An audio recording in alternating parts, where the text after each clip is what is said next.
डाळबट्टी तर तुम्ही यापूर्वी बऱ्याचदा खाल्ली असेल, कारण आपल्या चॅनलवर जवळपास 5 ते 6 वेगवेगळ्या प्रकारच्या डाळबाटीच्या रेसिपी मीच शेअर केल्या आहेत. पण आजची ही डाळबट्टी नेहमीच्या डाळबट्टीपेक्षा 100% पूर्णतः वेगळी आहे. कारण ही डाळबट्टी आहे मूग डाळीची. आजवर तुम्ही कधीही खाल्ली नसेल, पाहिली नसेल, एवढी ही खुसखुशीत, अजिबात तेलकट न होणारी, तोंडात जाताच विरघळणारी आणि महत्त्वाचं म्हणजे घरगुती साहित्यात झटपट तयार होणारी, यासोबत खाल्ली जाणारी चटपटीत चवीची डाळ अवघ्या काही मिनिटांमध्ये कशी बनवायची ते देखील याच रेसिपीमध्ये मी तुमच्यासोबत शेअर केलंय.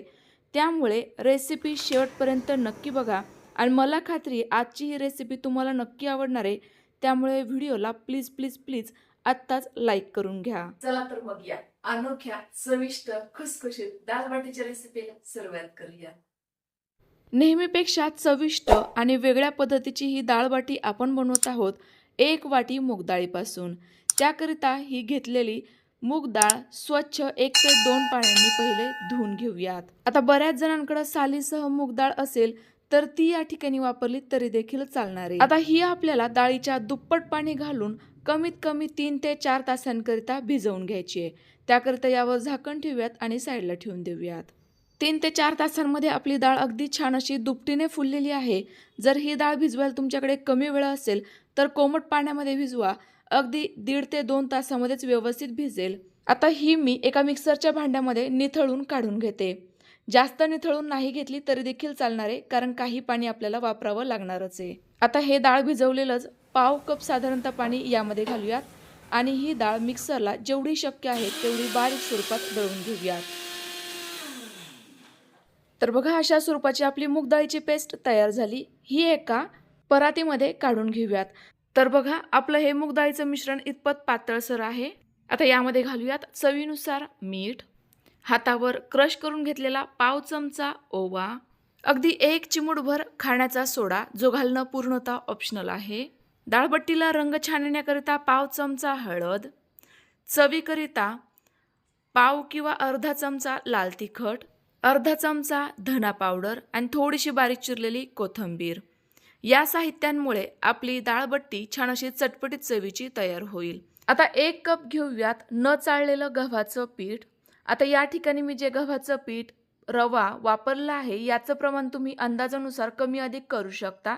1च कप घेऊयात बारीक रवा. गव्हाचं पीठ आणि बारीक रवा समप्रमाणात घेतलाय. संपूर्ण जिन्नस हातानेच पहिले व्यवस्थित मिक्स करून घेऊयात. गरज वाटली तर आणि तरच पाणी वापरायचंय आणि नसेल गरज तर असंच हे पीठ छान असं घट्टसर मिक्स करून घ्यायचंय. मला तर काय गरज वाटणार नाहीये, त्यामुळे हे मी पटापट व्यवस्थित असं एकजीव करून घेते. कोणत्याही प्रकारची डाळबट्टी तुम्ही बनवा, कणिक जेवढी तुमची घट्टसर असेल ना तेवढी डाळबट्टी छान अशी खुसखुशीत तयार होते. त्यामुळे हे देखील कणिक आपल्याला शक्य तेवढं घट्टसर भिजवून घ्यायचंय. झाकून भिजण्याकरिता जरा वेळ साईडला ठेवून देऊ. तोपर्यंत लगेचच डाळीची तयारी करू. त्यासाठी एक मध्यम साईजचा लालबुंद टोमॅटो आणि एक मध्यम साईजचा कांदा रफली कट करून घेतलाय. सोबतच थोडंसं किसलेलं आलं, 10 ते 12 लसूण पाकळ्या आणि 3 बारीक चिरलेल्या हिरव्या मिरच्या घेतल्या. संपूर्ण साहित्य या चॉपरमध्ये घालते आणि एकदम जेवढं शक्य आहे तेवढं बारीक चॉप करून घेते. तुमच्याकडे चॉपर नसेल तर कांदा आणि टोमॅटो किसणीने किसून घ्या. बाकी साहित्य ठेचून घ्या. घेतलेलं साहित्य छान असं बारीक कट केलं गेलंय. हे साईडला ठेवू आणि शिजवून घेतलेली डाळ छान अशी मॅश करून घेऊ. तर 1 वाटी तुरीची डाळ, 1 वाटी पाणी घालून कुकरला 3 ते 4 शिट्ट्या काढून घेतल्या. छान अशी मऊसूत शिजलेली डाळ अशा पद्धतीने मॅशरने मॅश केली. आपली डाळीची पूर्वतयारी झाली. लगेचच फोडणीकडे वळूयात. त्याकरिता गॅसवर एक कढाई ठेवली. यामध्ये 2 ते 3 चमचे तेल घालूयात. तेलाचं प्रमाण कमी अधिक केलं तरी देखील चालेल. तेल हलकं गरम झालं की लगेचच अर्धा चमचा मोहरी घालायची. ती छान तडतडली की अर्धा चमचा जिरेही घालूयात. ते देखील छान असे फुललेले आहेत. लगेचच कढीपत्ता आणि चॉप करून घेतलेलं संपूर्ण साहित्य घालायचं. आता हे कमी वेळात पटकन मऊसूत शिजलं जावं याकरिता चवीनुसार लगेचच मीठ घालून घेते आणि व्यवस्थित मिक्स करून देते. कांदा टोमॅटोवर लगेचच मीठ घातलं की त्याला पाणी सुटायला सुरुवात होते आणि हे पटकन सॉफ्ट होतं. आजवर मी जेवढ्या प्रकारे डाळबाटीची रेसिपी शेअर केली आहे ना, त्या वेळेला डाळीची रेसिपी शेअर केलीच आहे आणि तीही अनोख्या प्रकारची. तर तुम्ही वेगवेगळ्या प्रकारची ट्राय करू शकता. आता यावर झाकण ठेवून फक्त 2 मिनिटाची वाफ काढली होती. तर बघा याला छान असं तेल सुटल्यासारखं झालंय. कांदा टोमॅटो मस्त असा मऊसूत शिजला गेलाय. आता यामध्ये चिमूटभर हिंग आणि काही सुके मसाले घालूयात. यामध्ये पाव चमचा हळद, चवीनुसार लाल तिखट साधारणतः अर्धा चमचा, कारण हिरवी मिरची पण घातली आहे, 1 चमचा धना पावडर आणि थोडीशी बारीक चिरलेली कोथिंबीर, जी घालणं पूर्णतः ऑप्शनल आहे. थोडंसं आमसूल देखील घातलं, साधारणतः छोट्या लिंबा एवढं. आता हे पटापट व्यवस्थित मिक्स करूयात, कारण आपल्याला हे सुके मसाले व्यवस्थित असा कच्चेपणा दूर होईपर्यंत परतवून घ्यायचे. सुके मसाले आहे तर ते करपू शकतात, त्यामुळेच यामध्ये चमचाभर तेल घातलं, व्यवस्थित मिक्स करते आणि एकदम कमी गॅसवर छान असं तेल सुटेपर्यंत शिजवून घेते. तर बघा काही वेळातच आपल्या या मसाल्यांना छान असं तेल सुटलंय, हे व्यवस्थित परतले गेले, रंग देखील अगदी सुरेख आलाय. लगेचच ही घोटून घेतलेली डाळ घालायची आणि सोबतच गरजेनुसार पाणी घालायचंय. कोमट पाणी असेल तर बेस्टच. आता हे व्यवस्थित मिक्स करून घेऊयात, जेणेकरून डाळीच्या यामध्ये गुठळ्या राहणार नाही आणि मसाले देखील व्यवस्थित असे एकजीव होतील. तर बघा चटपटीत चवीची आपली डाळ तयार झाली आहे. आता ही फक्त आपल्याला शिजवून घ्यायची आहे. तर इतपत मी कन्सिस्टन्सी ठेवली आहे. कमी गॅसवर आपली डाळ शिजतीये तोपर्यंत लगेचच बट्ट्या तयार करून घेऊया, कारण एवढ्या वेळामध्ये आपलं पीठ देखील छान असं भिजलंय.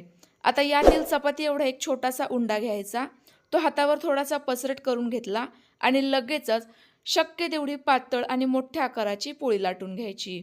आता हे पीठ लाटत असताना आपल्याला कोरड्या पिठाची तशी काही गरज पडत नाही, पण जर तुम्हाला वाटलं तर तुम्ही कोरडं पीठ वापरू शकता.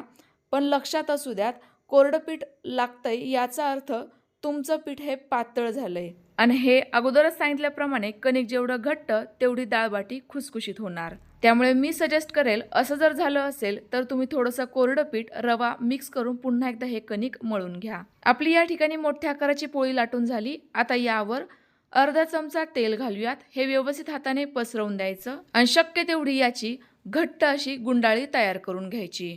यामुळे आपली बट्टी तेलात तळताना अजिबात सुटणार नाही. तयार झाली आपली गुंडाळी बघा किती लांबलचक आहे.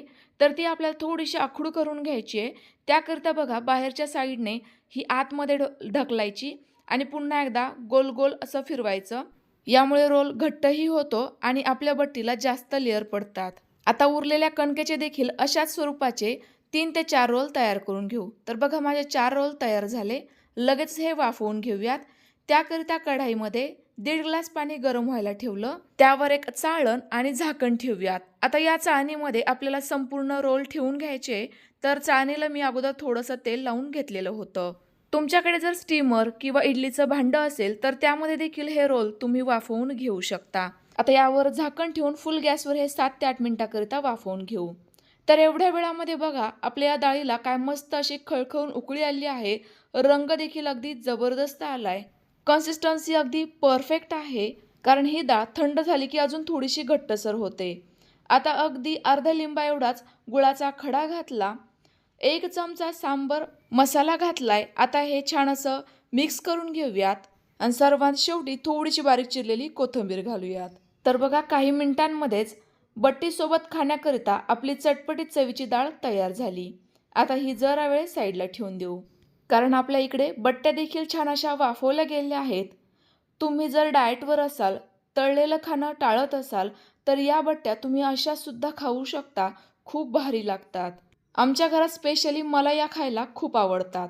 यामध्ये एक चाकू खोचून बघितला होता, चाकूला मिश्रण चिकटलं नाही, याचा अर्थ या व्यवस्थित वाफवल्या गेल्यात. आता या थंड झाल्या की लगेचच पातळ आकारामध्ये कट करून घेऊयात. आता तुम्हाला ही डाळबट्टी जर खुसखुशीत हवी असेल तर थोडीशी नॉर्मल जाड कापली तरीही चालेल आणि एकदम कुरकुरीत हवी असेल तर शक्य तेवढं पातळ कट करून घ्या.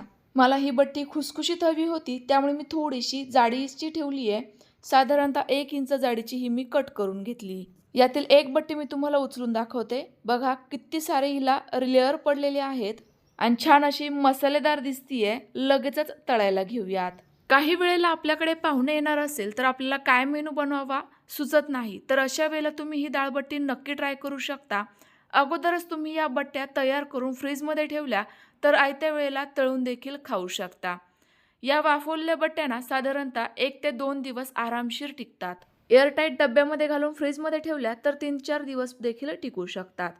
आता या बट्ट्या लगेचच तळून घेतोय, त्याकरिता तेल हे मध्यम गरम करून घेतलं होतं. गॅसची फ्लेम फुल ठेवूयात आणि कढाईमध्ये मावेल तितक्या बट्ट्या घालून छान अशा खमंग खरपूस रंगावर तळून घेऊयात. या बट्ट्या फुल गॅसवर तळल्या तरी देखील चालणार आहे, कारण बट्ट्या अगोदरच आपण शिजवून घेतलेल्या होत्या. त्यामुळे या आपल्याला शिजवायच्या नाहीये, तर फक्त कुरकुरीत होईपर्यंत तळून घ्यायच्या आहेत. तर बघा, अजिबात तेलकट न होणाऱ्या खुसखुशीत मसालेदार बट्ट्या आपल्या तयार झालेल्या आहेत. किती सारे लेअर पडलेले आहेत हे तुम्हाला दिसतच असेल. यामध्ये आपण मूग डाळ वापरली असल्यामुळे नक्कीच ही बट्टी जास्त पौष्टिक झालीये. सोबतच मूग डाळीच्या खमंगपणा हिच्यामध्ये उतरलाय, त्यामुळे ही आणखी जास्त चविष्ट आहे, खुसखुशीत आहे. तर बघा, अगोदर सांगितल्याप्रमाणे आपली डाळ थंड झाल्यानंतर अजून थोडीशी घट्टसर झाली, अगदी परफेक्ट हिला टेक्स्चर आलंय.